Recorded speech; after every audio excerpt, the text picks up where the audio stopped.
नाम बुझाउन काका। जियो जागो जुग जुग जियो बबुआ। आओ आओ आओ बैठो। अब बताओ कि और सब समाचार ठीक बानू। हाँ चाचा समाचार तो ठीके बा। हाँ लेकिन लेकिन लेकिन का थी? जल्दी बताओ। अरे हमरा पेट में हुदबुदी बढ़े लागला। अच्छा लेकिन में कहा जाने के चाहत रहे जल्दी बताओ। आईने हम रउआ भी हाँ कि छठ के समय नजदीक आ गइल बा। हाँ हाँ हम रउआ से कुछ जाने के चाहतनी, मतलब कि छठ के विषय में कुछ जानकारी लेवे के चाहतनी। अच्छा अच्छा अच्छा तो ठीक बा बताओ का जानकारी लेवे के चाहता रहो। बुझावन का हम रउआ से कुछ जानकारी लेवे के फिर में हाँ कि छठ के समय नजदीक आ गइल बा। नजदीक आ गइल बा। तो वो में तो हम सुनले हैं कि तेल पर छनाला, ठेकुआ पूरी और फल फलहरी से गोर लगाला। पकवान पकवान से तरह तरह के फल फूल और हाँ तो औरत भी पड़ल शाम के। तो जितना जानकारी हो तो ठीक बा, लेकिन रहते हम जाने की चाही एकरा आगे कौन है एकर अच्छा, मतलब कि थोड़ा जानकारी बा जे छठ में पूरा भले ठेकुआ उकुआ बनला आ तरह तरह के फल से अर्घ दियाला आ पूजा के बाद मने प्रसादी खूब खुशी खुशी खा लो। ये ना जानकारी बा। एकरा आगे जानकारी जाने की नहीं चाहत ठीक बा। है। मैं जानकारी नहीं थे एकरा आगे। इहे जानकारी हम लेवे के चाहते हैं।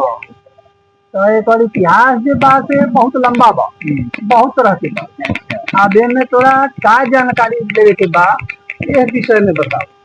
हम उहे जाने के चाहतनी कि छठी माई के पर्व के मनैले रहे आ कब कब मानला, ओमे का करे के पड़ला, इहे हम जाने के चाहतनी कि कब मनावल जाला, कैसे होला, अच्छा एमे काठी से कैसे का करे के पड़ला। छठ पर्व कार्तिक महीना के शुक्ल पक्ष षष्ठी तिथि के मनावल जाला, जौन की 4 दिवसीय त्योहार बा। 4 दिन तका खष्टी के दिन तो मनावल जाला, लेकिन शुरुआत कब से होला?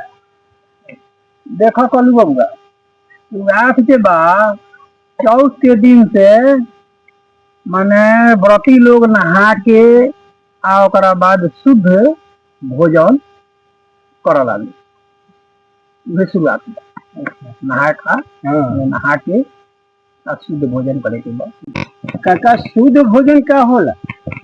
हाँ शुद्ध भोजन के बा अरवा चाउर के भात, आ चना के दाल, आ बिना लहसुन प्याज के लौका के सब्जी, इहे शुद्ध आहार व्रती लोग जे बा करला। दूसरा दिन का होला?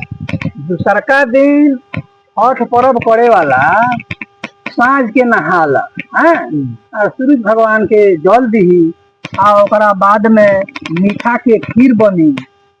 अच्छा मीठा के खीर, अरवा चावल मीठा के खीर, आ ओकरा बाद केला आ काट के अगरबत्ती बत्ती देखा के बाद क के आ तब जे बा से प्रसाद व्रती लोग खा ला लो। आ बाकी घर वाला के ओकरा बाद प्रसादी की बताला खियावल जाला, रोटी खीर रोटी केला मुरई तो खा के एक टाइम खा ला लोग साँझ के साँझ। बस तीसरा दिन का होला? तीसरका दिन परबैतीन लोग अपन नहा धोआ के एथी क के अपन छठ घाट जाला लोग।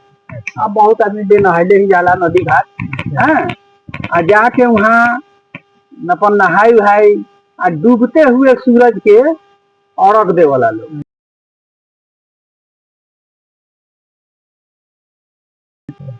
ये पकवान उकवान में का से दियाला से जानते बारा पकवान बनाला से तरह तरह के फल से आ सूर्य भगवान के डूबते हुए अर्घ दिया नदी में खड़ा होके, ये होला। तीसरका दिन के ही बात। गीत गौना ई सब होला, गीतो लोग गावला भगवान के, सूर्य देव के, छठी मैया के। चाचा चौथा दिन का होला?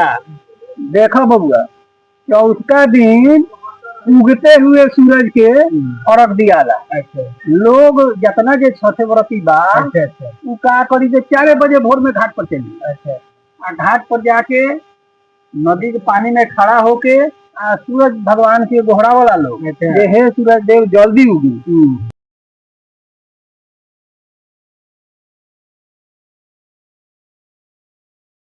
आज जब सूरज देव उग गई हैं तो अर्घ दियाला। फल फूल जौन पकवान बा, जौन तरह तरह के फल बा उसे अर्घ दियाई। ओकरा बाद व्रत के समापन क के व्रती लोग घरे आई, अपन देवता उता के पूजी आ तरह तरह के भोजन पकवान जेकरा अपन मन मुताबिक बना के आ उहे खाला आ प्रसादी उसादी अपन खाला। चाचा ई तो हम समझ गई। हाँ बाकी अब हाँ छठी माई के पुरानिका इतिहास बताई। अच्छा अच्छा, ऐसे तो इनकर महिमा बहुत बड़ा बा, एकर अंत नहीं थे, लेकिन जहाँ तक आदमी जानता बतावता। ऐसे कि ब्रह्मा जी के मानस पुत्री भी छठी मैया के कहल जाला। अच्छा एक तरह से प्राकृतिक छठा प्राकृतिक दिन का ये कहल जाला। ये रहो से छठा प्राकृतिक के बा भक्त के कल्याण करेला ई जे छठा प्राकृतिक जन्म माने प्रकट भइल बाड़ी। अच्छा जे भक्त के कल्याण करब, लड़का फड़का जेकर मरत रहे घड़ी जिंदा करे कल्याण करेला भक्त के, चाहे जेकरा लड़का फड़का जन्म ले लेत रहे ले विशेष तरह से बा। ओकरा बाद अब रहल जे बा जे के व्रत कैलक। ई रामायण काल में राम जी 14 वर्ष वनवास पूरा करला के बाद छठ के व्रत पिताजी के साथ अच्छा अच्छा कैलक लोग। अच्छा ओकरा सरजू घाट पर। ओकरा बाद जे बा से राजगद्दी पर बैठल लोग।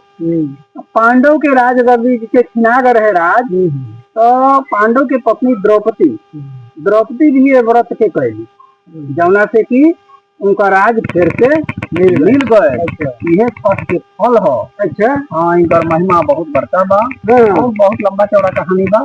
तब तो हे छठी माई, हाँ यदि हमारे से कोनो भूल भइल होके हाँ, तो माफ करम और भक्त के कल्याण करी। भक्त के कल्याण करी। जय छठी। जय छठी।